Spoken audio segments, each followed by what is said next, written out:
자, 돌아왔습니다. 부동산 계획론 1주차 세 번째 시간입니다.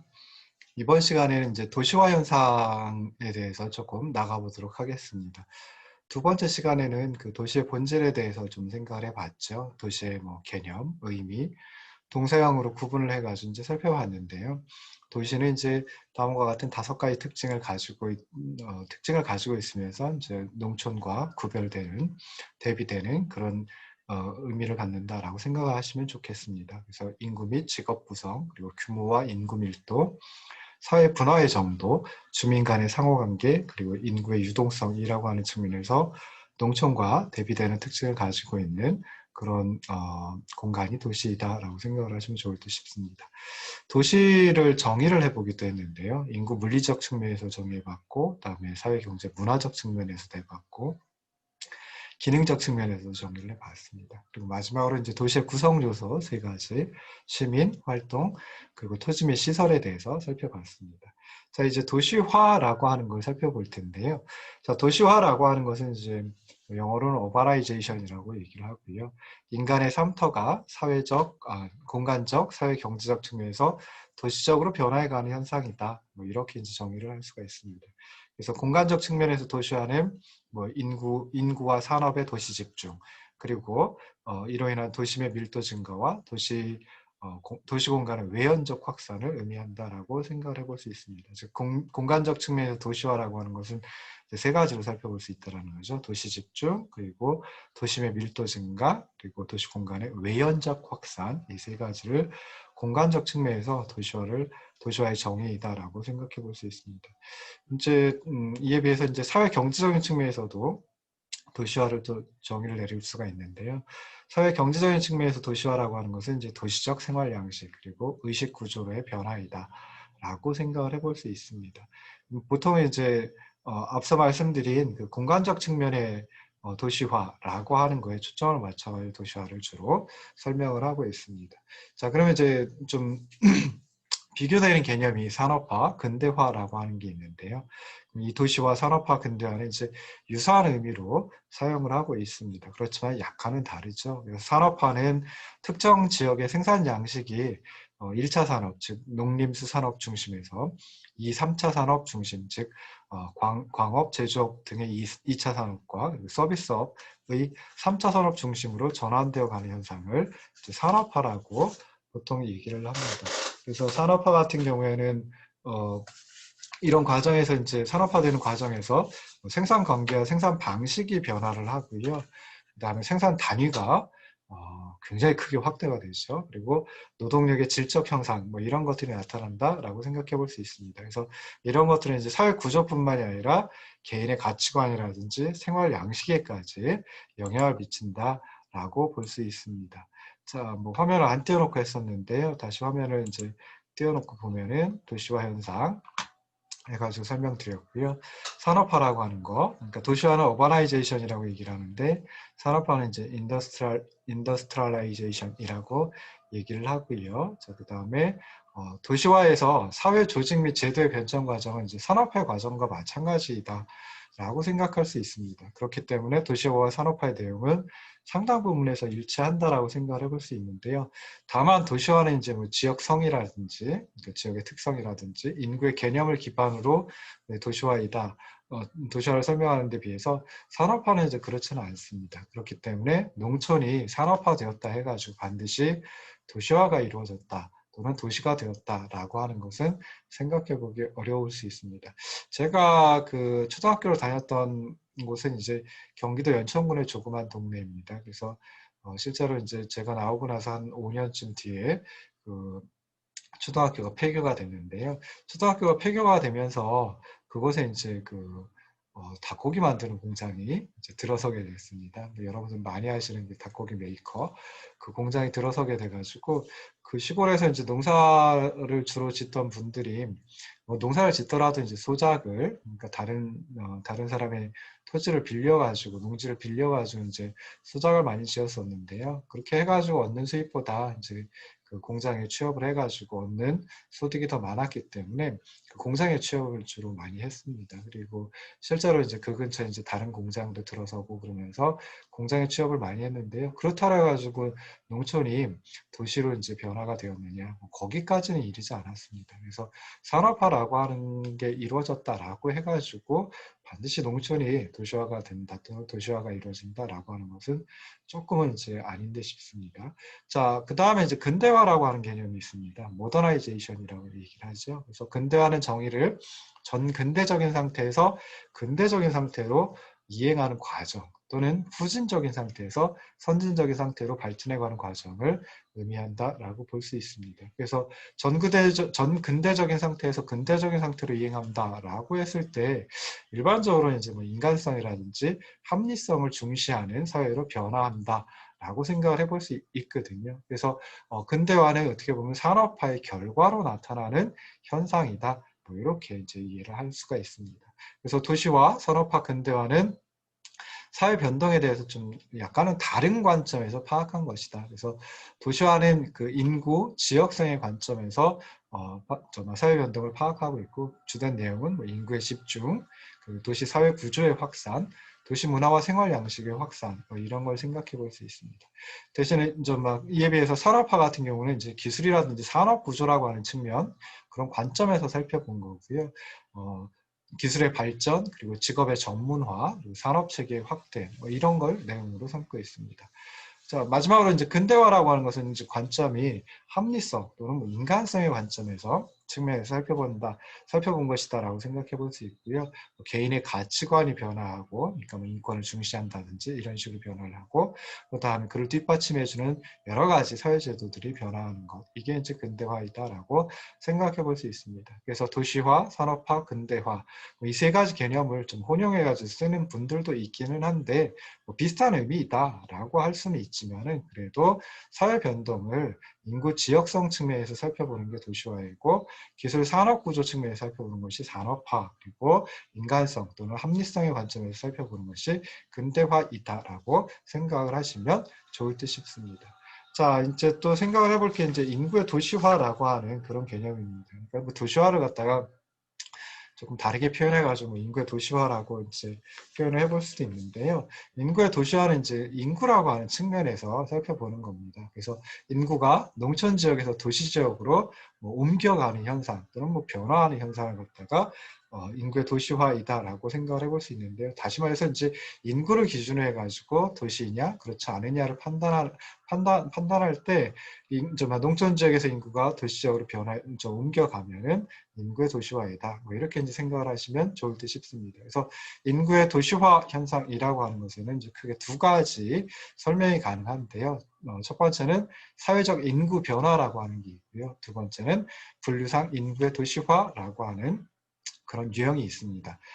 먼저 이제 사회적 인구 변화 또는 뭐 다른 말로 표현해가지고 인구의 사회적 이동이다라고 표현을 하기도 하는데, 자, 이것은 그 농촌 지역에 살던 인구가 도시 지역으로 이주해서 도시로 인구가 집중되는 현상을 의미한다라고 생각하시면 좋을 듯 싶습니다. 그래서 여러 가지 사회적인 이유 때문에 농촌에서 이제 인구가 유출되어서 도시로 유입되는 그래서 농촌 인구를 감소시키는 현상이다라고 생각을 하시면 좋을 듯 싶습니다. 두 번째 분류상 인구의 도시화라고 하는 것은 애초에 농촌으로 분류되던 공간의 인구가 일정한 규모 이상, 우리나라 같으면 이제 2만 명 이상이라고 아까 도시를 정의할 때 그 인구 규모 측면에서 보면 2만 명 이상이다라고 한다고 그랬는데요. 그렇게 인구가 일정 규모 이상이 되어 도시로 다시 분류되는 현상을 분류상 인구의 도시화라고 하는 것입니다. 그래서 이것은 뭐 인구가 뭐 변화하고 이동하고 이런 것 없이 그냥 인구가 증가해서 발생하는 현상이다. 뭐 이렇게 이제 생각을 하시면 좋을 듯 싶습니다. 자, 그래서 여기까지 하고 이제 그럼 도시성이라고 하는 것은 어떤 이유들 때문에 확산을 할까? 어떤 이유들 때문에 더 커질까? 뭐 이걸 이제 한번 살펴보려고 하는데요. 자, 도시 지역이 애초에 아니었습니다. 그래서 비도시 지역이었는데 이쪽에 이제 이 지역의 도시적 요소가 증가해가지고 도시적인 성격, 도시성을 갖는 지역으로 변화하는 과정을 도시성의 확산이다. 뭐 이렇게 이제 또 표현을 하기도 합니다. 그래서 아까 인구의 도시화라고 하는 것하고는 이제 약간 다른 측면에서 살펴보는 거죠.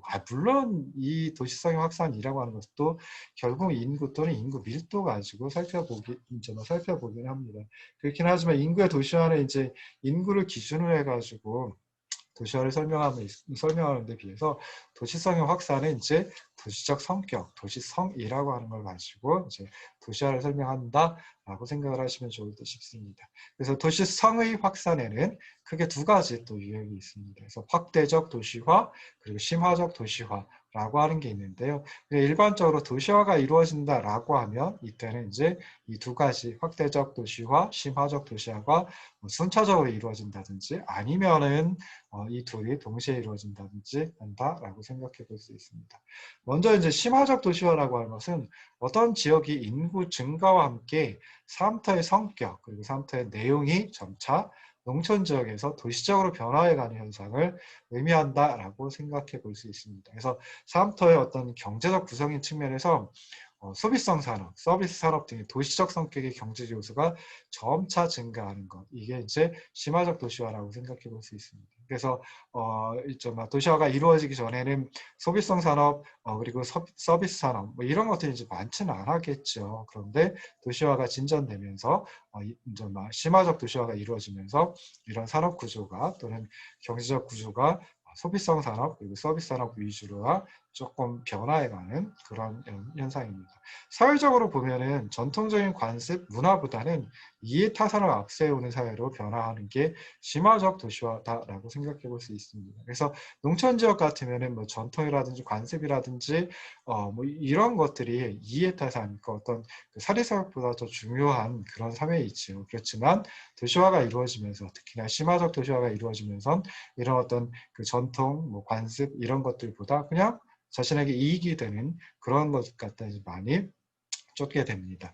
두 번째, 이제 확대적 도시화는 도시 지역의 외연적 확대로 이제 나타나는 현상을 확대적 도시화이다라고 생각하시면 좋을 듯 싶습니다. 그래서 도시 외곽에 위치해가지고 처음에는 농촌적인 뭐 어떤 사회 경제 바탕으로 생활해 오던 지역에 도시적인 요소가 침투해가지고 점차 도시로 변모하는 현상. 이건 도심보다는 도시 외곽에서 이런 현상이 이제 주로 일어나겠죠. 그래서 대도시 주변에 도시 기반 시설이 부족하고 정비되지 않은 상태에서 개별적이고 무질서한 시가지 확산 현상이 일어나는 경우도 있습니다. 그러니까 처음에는 이제 개발이 된다라고 했을 때 또는 도시화가 이루어진다라고 했을 때는 어떤 지역을 중심으로 해가지고 이루어지겠죠. 근데 또 도시화가 이루어지지 않고 그냥 그 상태 그대로 있는 지역도 있을 수 있습니다.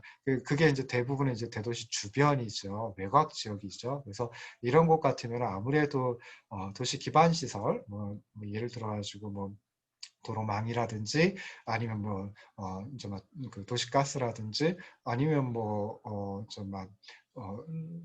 이런 것들이 이제 부족하죠. 그리고 정비되지 않은 상태, 뭐 하수도망이라든지 하는 것도 이제 상하수도망도 정비되지 않은 상태에서 이제 개별적이고 무질서하게 이제 시가지가 그러니까 확산되는 그런 이상한 현상이 발생을 할 수도 있습니다.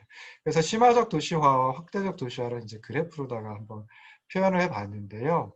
여기는 이제 요 그래프입니다. 그래서 심화적 도시화, 뭐 확대적 도시화 둘 다 보시면은 자, 원점이 의미하는 게 이제 도심입니다. 그리고 이제 바깥쪽으로 가면 갈수록 도심으로부터 거리가 더 길어지겠죠. 거리가 멀어지겠죠. 그래서 원점 쪽이 도심이고, 그 다음에 오른쪽으로 가면 갈수록 거리가 멀어진다라고 생각하시면 좋겠습니다. 그 다음에 이제 종축은 인구 밀도를 갖다 의미합니다. 그래서 심화적 도시화는 도심의 인구 밀도가 점점 더 높아지는 현상이다. 이렇게 이제 생각을 하시면 좋을 듯 싶습니다. 그러니까 도심의 밀도 증가라고 하는 표현으로다가 심화적 도시화를 설명을 할 수 있습니다. 자, 이에 비해서 확대적 도시화 같은 경우에는 자, 이제 도심의 인구 밀도가 증가하는 게 뭐 어느 정도 수준에 도달하면은 더 이상 증가한다는 게 쉽지는 않겠죠. 그래서 그때서부터는 이제 도시의 외연이 이제 확대가 됩니다. 그래서 보시면은 도심에서 떨어진 지역의 인구 밀도가 증가하는 그런 현상으로 나타나게 됩니다. 그래서 확대적 도시화는 도심에서 떨어진 지역의 밀도 증가 라고 하는 표현으로다가 설명을 해 볼 수가 있습니다. 자, 그러면 이제 이렇게 해가지고 그냥 도시화라고 하는 게 어떤 의미일까? 처음에는 이제 산업화, 근대화와 약간은 다른 의미를 가지고 있다. 그다음에 인구라고 하는 측면에서 도시화라는 게 무엇일까? 그래서 인구의 도시화라고 하는 개념, 크게 두 가지로 구분을 해볼 수 있다라고 했죠. 사회적 인구 변화, 그다음에 분류상 인구의 도시화라고 하는 걸로 이제 설명을 드렸고요. 그다음에 이제 약간 인구 말고 다른 그 도시의 어떤 성격, 도시적인 성격, 도시성을 기초로 해가지고 또 도시화라고 하는 것도 살펴봤습니다. 그래서 이렇게 도시성의 확산이라고 하는 것은 심화적 도시화, 확대적 도시화 둘로 다 이제 나누어서 살펴볼 수 있다라고 하는 것까지 설명을 드렸고요. 자, 그 다음에 이제 하게 될 것은 도시화의 요인입니다. 그러니까 도시화가 왜 일어날까라고 하는 건 이제 설명을 드려야 되는데요. 자, 도시화라고 하는 현상은 뭐 다음과 같은 한 세 가지 경우가 이제 도시화 현상이다라고 생각해 볼 수 있습니다. 첫 번째는 도시적 인구의 자연 증가율이 농촌 지역에 비해서 높거나, 두 번째, 농촌 인구가 도시 지역으로 이동하거나, 그러니까 이게 이제 우리가 아까 얘기했던 그 사회적 인구 변화, 인구의 사회적 이동이다라고 생각해 볼 수 있겠죠. 그다음에 세 번째, 도시성이 확대되어 농촌 지역이 도시 지역으로 다시 분류되어 나타나는 현상. 세 번째는 이제 분류상 인구의 도시화를 갖다 의미합니다. 그래서 이 세 가지 형태로 다 이제 도시화 현상이 나타난다라고 볼 수 있는데요. 그래도 가장 중요한 것은 무엇이냐, 가장 큰 도시화의 요인은 무엇이냐라고 했을 때 두 번째죠. 농촌 인구가 도시 지역으로 이동하는 것. 뭐 다른 표현을 하면 이촌향도라고 얘기를 합니다. 그래서 농촌을 떠나서 도시를 향한다. 이촌 향도의 인구 이동. 이게 도시화의 가장 큰 요인이라고 살펴볼 수 있는데요. 자, 그러면 농촌 인구가 도시적으로 이동하는 이유는 무엇일까?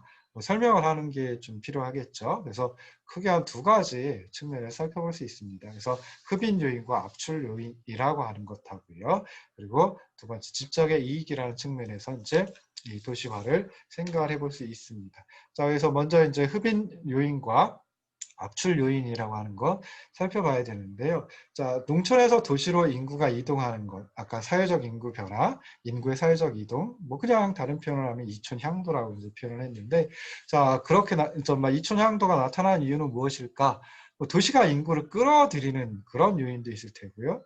농촌의 인구를 사람들을 밀어내는 그런 요인도 복합적으로 좀 나타날 것입니다. 그래서 도시가 인구를 끌어들이는 요인, 흡인 요인이라고 이제 생각을 해볼 수 있고요. 그래서 영어로 풀링 팩터, 끌어당기는 요인. 뭐 그다음에 흡인 요인, 한자로 해도 흡자가 이제 흡할 때 흡자입니다. 그래서 호는 내쉴 호고요. 그다음에 흡은 들이쉴 흡이거든요. 그래서 인자는 또 저기 막 끌어들인다. 뭐 그런 의미고요. 그래서 흡인 요인은 무엇이 있을까 살펴보면, 자, 경제적인 측면에서 보면은 일자리 그리고 고임금 생각해 볼 수 있고, 그다음에 사회 심리적인 측면에서 또 도시가 가지고 있는 어떤 매력이 있기 때문에 도시가 농촌의 인구를 끌어들이는 그런 정말 현상이 나타난다라고 생각해 볼 수 있습니다. 경제적인 측면에서 보면 도시지역은 산업이 발전을 했죠. 제조업도 발전했고, 그다음에 상업, 서비스업 모두 다 발전을 했습니다. 그러다 보니까 노동력의 수요가 증가를 하고요. 노동력의 수요가 증가하면은 당연히 노동시장에서 노동의 대가인 임금이 높아지겠죠. 그리고 여러 가지 기계를 쓴다든지 시설을 이용한다든지 하기 때문에 생산성이 향상되고, 또 생산성이 향상되면 그만큼 또 임금이 또 높아지게 됩니다. 그래서 경제 측면에서 보면은 일자리가 많고, 그리고 임금 수준이 높기 때문에 사람들이 농촌을 떠나서 도시를 향한다라고 생각해 볼 수 있습니다. 그다음에 또 사회 심리적인 측면에서 보면 도시가 가지고 있는 여러 가지 어떤 그 매력이 있습니다. 그래서 풍부성, 편리성, 변화성, 익명성 이런 것들이 있는데요.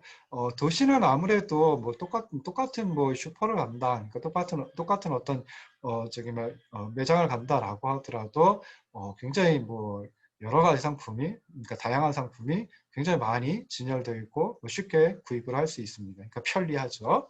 그래서 풍부성과 편리성을 가지고 있고요. 그 다음에 변화가 굉장히 빠릅니다. 농촌 지역 같으면 그렇게 변화가 빠르지 않는 데 비해서 도시 지역 같으면 이제 변화가 빠르게 나타나죠. 그 다음에 도시 지역 같으면은 뭐 어떨 때는 뭐 옆집에 누가 사는지조차 모를 정도로 익명성이 강하다라고 생각해 볼 수 있습니다. 그래서 이런 것들이 어떤 도시가 가지고 있는 매력이고, 이런 사회 심리적인 측면에서 사람들이, 특히 젊은 사람들이 도시를 동경하고 도시로 이동한다라고 생각해 볼 수 있습니다. 자, 반면에 이제 농촌의 압출 요인도 있습니다. 그래서 어떻게 보면 도시의 흡인 요인의 좀 반사적 효과이다. 그러니까 도시적 흡인 요인이 농촌에 미친 반사적 효과이다라고 생각을 해볼 수 있는데요. 압출의 압은 이제 뭐 이렇게 밀어붙인다, 뭐 그런 의미가 되겠죠. 그다음에 출은 바깥으로 나가게 한다, 바깥으로 향하게 한다, 뭐 그런 표현이 있죠. 그래서 영어로도 이제 푸싱 팩터라고 합니다. 밀어내는 효과, 압출 요인이라고 얘기를 하는데요. 자, 농업 기술이 이제 발달을 합니다. 기계화가 이루어지고 그러다 보니까 노동력에 대한 수요가, 노동력을 그만큼 덜 필요로 하겠죠. 노동력에 대한 수요가 감소를 하면은 아무래도 이제 임금 수준이 줄어들게 됩니다. 임금 수준이 낮아집니다. 그 다음에 인구가 뭐 농촌이라고 해가지고 뭐 인구 증가율이 그 도시보다 월등히 높다, 뭐 그런 건 아니지만 그래도 일반적으로는 농촌의 인구 증가율이, 그러니까 자연적 인구 증가율이 조금 더 높습니다. 그러다 보니까 인구의 자연적 증가로 인해서 이제 노동력이 더 많이 공급이 되는 거죠. 그러니까 수요가 줄어들어 가지고 공급이 많아지는 과잉 공급 상태인데, 그런데 여기다가 또 인구가 자연적으로 증가하면은 노동력의 공급이 더 많아지게 됩니다. 그리고 이제 농업 생산성은 농업 생산성이 더 높아지긴 합니다. 그렇지만 다른 산업의 생산성보다는 상대적으로 낮은 상태에 머무르게 되거든요. 그러다 보면은 아무래도 임금 수준이 도시 지역에 있는 제조업이라든지 서비스업의 임금 수준보다는 더 낮아지게 됩니다. 그래서 이런 이유들 때문에 임금 수준이 낮아지고요. 그 다음에 이제 교통, 통신이 발달하다 보니까 농촌의 생활 수준 또는 농촌의 임금 수준이 도시보다 상대적으로 더 적다, 그러니까 상대적으로 빈곤하다, 이렇게 이제 많이 느끼게 됩니다. 그러니까 농촌을 떠나게 하는 그런 식의 이제 요인이 작용한다라고 생각해 볼 수 있습니다. 자, 두 번째로 이제 그 도시화의 요인을 갖다 설명해 주는 것이 집적의 이익이라고 하는 것입니다. 그러니까 집적의 이익은, 자, 인구와 산업이 도시로 집중하는 그 근본적인 이유를 갖다 설명을 해주는데요. 인구와 산업이 일정 지역에 집중되고 누적될수록 더 큰 경제, 사회, 문화적 이익이 발생하는 것, 이것을 갖다 이제 집적 이익이라고 얘기를 합니다. 그래서 집적의 이익, 일정한 지역에 많은 사람이나 많은 활동이 나타나다 보면 서로 도움을 주는 호혜적인 작용을 하기 때문에 이런 집적 이익이 발생을 합니다. 그래서 뭐 예를 들어 가지고 어디 뭐 그 의류 매장 같은 데 가보면은 의류 매장이 쭉 몰려 있죠. 그냥 어떻게 생각해 보면은 매장 하나만 있으면, 주변에 매장이 없으면은 그 매장에 사람들이 많이 와가지고 많이 사갈 것 같기도 하고 그러는데요. 실제로는 그렇지 않습니다. 의류 매장 같은 게 한꺼번에 몰려 있다라고 하면 사람들이 와가지고 뭐 자기 선호에 맞춰가지고 사는데, 어찌됐든 그곳에 가면 정말 좋은 옷이 있다, 또는 선호하는 정말 의복이 있다라고 해가지고 많은 사람들이 많이 몰려오게 됩니다. 푸드코트 같은 것도 마찬가지 의미겠죠. 그래서 이런 집적 이익은 일정한 지역에 많은 사람이나 많은 활동이 호혜적인 작용을 하기 때문에 발생하는 것이다라고 생각해 볼 수 있고요. 집적 이익은 크게 두 가지, 경제적 이익과 사회 심리적 이익으로 구분해서 생각해 볼 수 있습니다. 그래서 경제적 이익은 이제 산업과 관련된, 그러니까 경제적인 측면이니까 당연히 산업 집중과 관련된 집적 이익이다라고 생각을 하시면 되고요. 자, 이것도 이제 내부 이익과 외부 이익 두 가지로 구분을 해볼 수 있습니다. 그리고 사회 심리적 이익은 좀 전에 설명드렸던 부분하고 또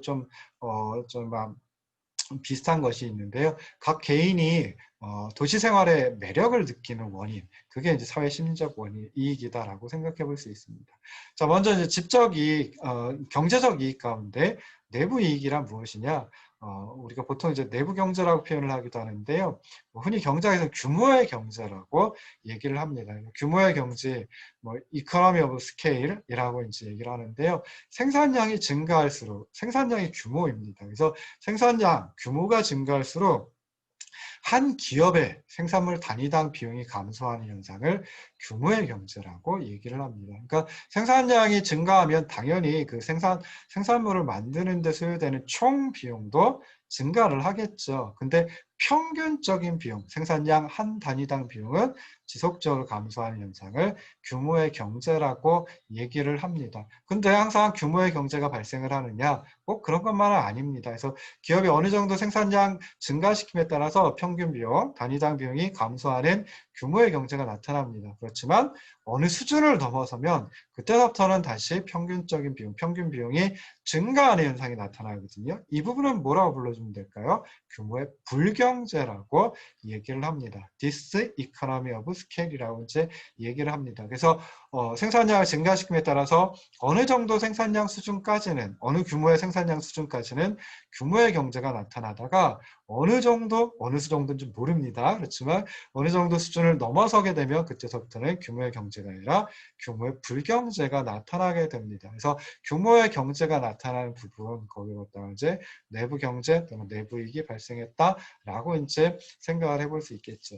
그래서 장기적으로 이렇게 평균 비용이 최저가 되는 생산량 수준을 갖다가 기업의 최적 규모 또는 기업의 효율적 규모, 효율적 규모, 더 정확하게 이제 최소 효율 규모 뭐 이렇게 불러줍니다. 그래서 그 수준까지는 최적 규모 또는 최소 효율 규모까지는 생산량을 증가시킴에 따라서 대량으로 생산함에 따른 이익, 즉 규모의 경제, 여기서 이제 내부 경제, 내부 이익이라고 하는 게 발생을 합니다. 특히나 제조업 같은 경우에는 상대적으로 규모의 경제, 즉 규모의 경제가 크게 나타납니다. 그러니까 최소 효율 규모, 최적 규모라고 하는 게 상당히 크다라고 생각해 볼 수 있습니다. 그렇기 때문에 저기 생산량이 꽤 많은 수준까지 규모의 경제가 발생을 하니까 그 최소 효율 규모 또는 최적 규모만큼의 생산량을 누군가가 구입을 해가야겠죠. 누군가한테 팔아야 되겠죠. 그렇기 때문에 상대적으로 인구가 많은 그런 도시 지역 주변에 많이 나타날 수밖에 없습니다. 그리고 또 그 제조업이 몰리고 하다 보면은 인구도 집중을 하고 그러다 보면은 도시 형성을, 그러니까 도시가 커지고 도시가 만들어지고 도시가 커지는 그런 결과를 또 가져오게 된다라고 생각해 볼 수 있습니다. 그리고 이렇게 규모의 경제가 많이 나타나는 것, 규모의 경제가 굉장히 높은 수준까지, 높은 생산량 수준까지 나타나는 것 중에 하나가 기반시설이라고 하는 게 있습니다. 그래서 사람들이 공동으로 이용하는 기반시설, 뭐 도로라든지 철도, 전화, 뭐 이런 교통통신시설도 있고요. 상하수도, 전력, 가스 같은 이제 공익시설이라고 부르는 것도 있고, 그다음에 교육, 위생, 의료시설, 뭐 이런 그 사회 간접 자본들은, 기반시설들은 대체로 이제 규모의 경제성을 굉장히 높은 수준까지 가지고 있습니다. 그래서 이용자가 증가하면 증가할수록 오히려 1인당 비용 부담이, 1인당 비용이 적어지는, 감소하는 그런 결과를 가져오게 되거든요. 그러니까 많이 모이면 모일수록 훨씬 더 싼 가격에, 싼 비용으로다, 훨씬 더 적은 비용으로 구입을 할 수 있고, 그다음에 소비를 할 수 있고 하다 보니까 사람들이 몰려든다라고 생각을 해볼 수 있습니다. 그래서 이런 식으로 해가지고 내부 이익 또는 내부 경제 또는 규모의 경제라고 하는 게 이제 집적의 이익 중에, 특히 이제 경제적 이익 중에 하나이다라고 생각을 해볼 수 있습니다. 경제적 이익의 두 번째 부분은 외부 이익입니다. 그러니까 외부 경제 또는 외부 경제 효과, 뭐 이렇게 이제 불러주기도 하는데요. 영어로 이제 external economy라고 얘기를 하죠. 그래서 외부 효과, 외부 경제 또는 외부 경제 효과라고 하는 것은 경제 활동 과정에서 시장 메커니즘을 거치지 않고 얻을 수 있는 무상의 이익을 의미한다라고 생각을 하시면 좀 좋을 듯 싶습니다. 그래서 외부 이익 또는 외부 효과, 외부 경제라고 하는 것은 크게 한 세 가지 정도로 생각을 해볼 수 있는데요. 첫 번째 이제 승수 효과라고 하는 게 있습니다. 그리고 두 번째 예비 능력 비축 효과, 세 번째 접촉의 이익, 뭐 이런 식으로 이제 구성이 됩니다. 그래서 먼저 승수효과라고 하는 것은 이제 영어로 이제 멀티플라이어 이펙트라고 얘기를 하는데요. 멀티플라이라고 하는 것은 이제 또 그 곱하다라는 의미를 가지고 있습니다. 그래서 그냥 우리가 2 더하기 2 더하기 뭐 이렇게 쭉 나가는 것보다는 2 곱하기 2 곱하기 2 뭐 이렇게 쭉 나가면 훨씬 더 커지죠. 그래서 그런 효과를 갖다 이제 승수 효과라고 얘기를 생각을 하시면 되는데요. 자, 어떤 활동이라든지 어떤 산업이 어떤 그 지역에 입지를 한다라고 하면 그와 연관된 지원 산업이 파생적으로 입지해 가지고 얻는 외부 이익을 승수 효과라고 얘기를 합니다. 자동차 산업, 뭐 울산 같은 경우에는 자동차 산업, 뭐 조선 산업 뭐 이런 것들이 주로 입지를 하고 있는데 자동차 산업이 입지한다라고 하면은 그 자동차 만드는 공장만 입지하는 게 아니죠. 자동차 정말 만드는 데 들어가는 그 부품들 상당히 많은데 그 부품 산업들도 그 비슷한 지역에 위치를 합니다. 그래서 부품 산업, 부품 업체에서 부품을 만들고 이제 자동차 완성업체에다가 납품을 하면 자동차 완성업체에서 즉 자동차 공장에서 자동차를 만들고 뭐 이런 식으로 진행을 하죠. 그래서 이렇게 같이 있어야지 연관된 그 지원 산업이 같이 있어야지 더 큰 어떤 이득을, 경제적 이익을 얻을 수가 있는데 이런 효과를 승수 효과라고 한다라고 생각하시면 좋을 듯 싶습니다. 자, 두 번째 예비 능력 비축 효과는요. 여러 기업이 인접하면은 그러면 이제 어떤 경기라든지 경제 상황이라든지 이런 것들이 변동했을 때 이제 뭐 재고를 가지고 있어야 되는 경우도 있습니다. 근데 그 재고를 갖다가 좀 분담해 가지고 가지고 있고 그러다 보면 재고와 관련된 비용을 그러니까 재고를 재고를 쌓아두고 재고를 비축하는 데 들어가는 비용을 절감시킬 수 있고 그러다 보면 이득을 얻을 수 있는 그래서 재고를 감소시킬 수 있는 효과를 의미합니다. 그럼 왜 재고를 가지고 있어야 돼?라고 생각을 해볼 수도 있죠. 재고는 그냥 만들었는데 팔리지 않는 게 재고라고 생각을 해볼 수 있습니다. 근데 재고가 없다라고 하면 갑작스런 수요 증가에 대비를 할 수가 없거든요. 재고가 없는데 갑작스럽게 그 제품을 갖다 그 상품을 갖다 좀 굉장히 많이 사고 싶어요라고 했을 때 그 수요에 대응을 할 수가 없습니다. 그러니까 수요 측에서 대량으로 구입을 한다라고 했을 때 그걸 갖다 감당을 할 수가 없죠. 그러니까 어느 정도는 재고가 있어야 됩니다. 근데 또 재고가 너무 많다라고 하면 재고를 비축하는데 보관하는데 창고에 저장하는데 들어가는 비용이 또 상당히 많이 들어갈 수밖에 없겠죠. 그런데 좀 여러 기업이 그러니까 인접한 산업의 여러 기업 그러니까 비슷한 산업에 그러니까 동일한 산업에 종사하는 동일한 산업에 있는 여러 기업이 인접해 있다라고 하면은 그러면 모든 기업들이 다 많이 가지고 있을 필요는 없고요. 그 어느 정도 수요 증가에 대응하기 위해서 필요한 양만큼을 서로 나누어 가지고 있다가 뭐 필요하면 다른 기업의 것을 갖다가 이렇게 빌려다 쓴다든지 뭐 하는 것도 가능하겠죠. 그래서 뭐 식당이 좋은 예일런지 모르겠는데요. 식당들 보면은 뭐 하다가 공깃밥이 좀 모자란다라고 하면 다른 식당에 가가지고 좀 빌려오고 뭐 그런 것도 있죠. 그래서 밥을 많이 해놓았는데 손님들이 고객들이 많이 오지 않으면 이제 그 밥을 갖다가 어떻게 뭐 할 수가 없잖아요. 나중에 버린다든지 할 수밖에 없는데 근데 이제 여러 식당이 그 동일한 지역에 입지하고 있다라고 하면은 그런 공깃밥은 서로 이렇게 뭐 빌려주고 빌려오고 하는 것도 가능하겠죠. 그러다 보면은 재고를 가지고 있긴 해야 되는데 그게 조금만 가지고 있어도 되고 그래서 정말 재고와 관련된 비용을 절감할 수 있다. 재고를 감소하는 효과를 예비능력 비축 효과라고 한다라고 생각을 하시면 좋을 듯 싶습니다. 자, 세 번째 이제 외부 경제 중에 세 번째 효과가 접촉 이익입니다. 그래서 관련 업종, 뭐 비슷한 업종이라든지 또는 뭐 전문 용역 업체가 주변에 인접해 가지고 있다라고 하면 기술과 정보에 접근하는 데 소요되는 비용이 아무래도 줄어들 수밖에 없습니다. 뭐 사람들이 이제 수도권을 갖다 이제 많이 찾습니다. 수도권에서 일하려고 하기도 하고요. 하는데요. 뭐 그 이유, 뭐 여러 가지 이유가 있겠죠. 근데 그 중에 저는 이제 이 부분이 가장 중요하다라고 생각을 합니다. 그래서 접촉 이익이라고 하는 거, 인접해 있는 학문의 전문가들이, 그러니까 인접해 있는 학문의 학자들이 수도권 적인 상당히 많습니다. 뭐 우리나라 인구의 거의 절반이 수도권에 위치하고 있고 대학도 뭐 절반까지는 아니어도 굉장히 많은 사람들이 위치하고 연구소는 또 상당히 많이 있죠. 수도권에 많이 몰려 있거든요. 그러다 보니까 이제 비슷한 학문을 한다, 비슷한 연구를 한다라고 하는 사람들이 많이 전문가들이 많이 있습니다. 그럼 내가 몰랐던 거 다른 사람한테 쉽게 배울 수도 있고요. 그 다음에 서로 이렇게 이제 접촉을 하다 보면 서로 이제 주고받는 것들, 서로 배우기도 하고 가르쳐 주기도 하고 하는 것들이 이제 상당히 많거든요. 접촉을 많이, 그러니까 비슷한 업종의 전문가들하고 많이 접촉을 해야 되는데 이게 이제 도시가 아닌 다른 지역으로, 농촌 지역으로 가버린다라고 하면 그때는 아무래도 이런 그 접촉을 해가지고 얻게 되는 이익이 줄어들 수밖에 없습니다. 그래서 이 세 가지 승수효과, 예비능력 비축효과, 접촉의 이익이라고 하는 게 외부 이익, 그러니까 경제적 이익 중에 외부 이익에 포함이 된다라고 생각을 하시면 좋을 듯 싶습니다. 자, 마지막으로 이제 사회심리적 이익이라고 하는 게 있는데요.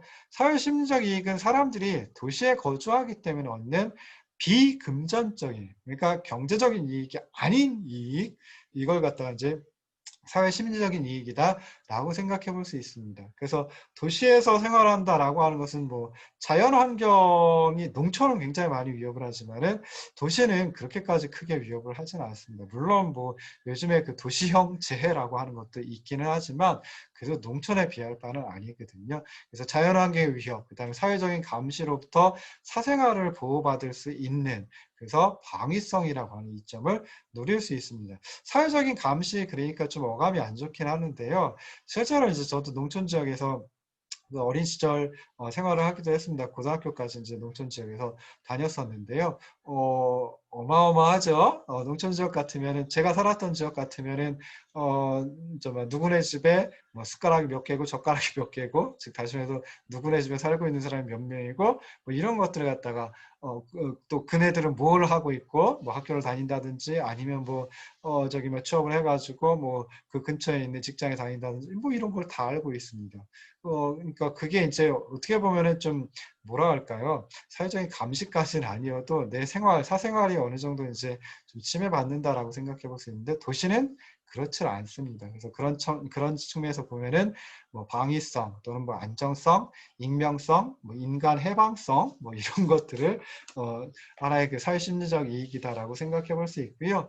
그다음에 도시지역 같으면은 개인의 발전을 위한 다양한 기회가 주어집니다.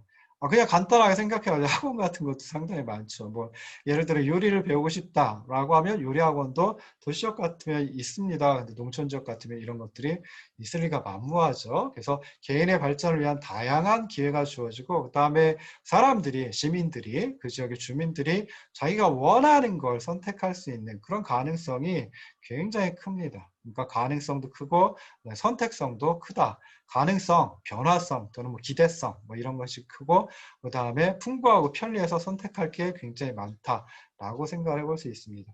그 다음에 도시에는 이제 많은 사람들이 몰려들죠. 그러다 보니까 굉장히 창조적인 그런 새로운 것들, 새로운 생각들, 뭐 이런 것들이 많이 나타납니다. 그러니까 창조성이라고 하는 게 좀 풍부하고요. 그 다음에 또 더 많은 생각은 사람들끼리 서로 이제 교류하면서 서로 이제 의논을 한다든지 토론을 한다든지 논쟁을 한다든지 뭐 할 수 있겠죠. 그래서 새로운 사상 또는 뭐 새로운 생각, 새로운 또 발명 뭐 이런 것들이 이제 싹트기 쉽고, 그다음에 그것들이 이제 커질 수 있다라고 생각해 볼 수 있습니다.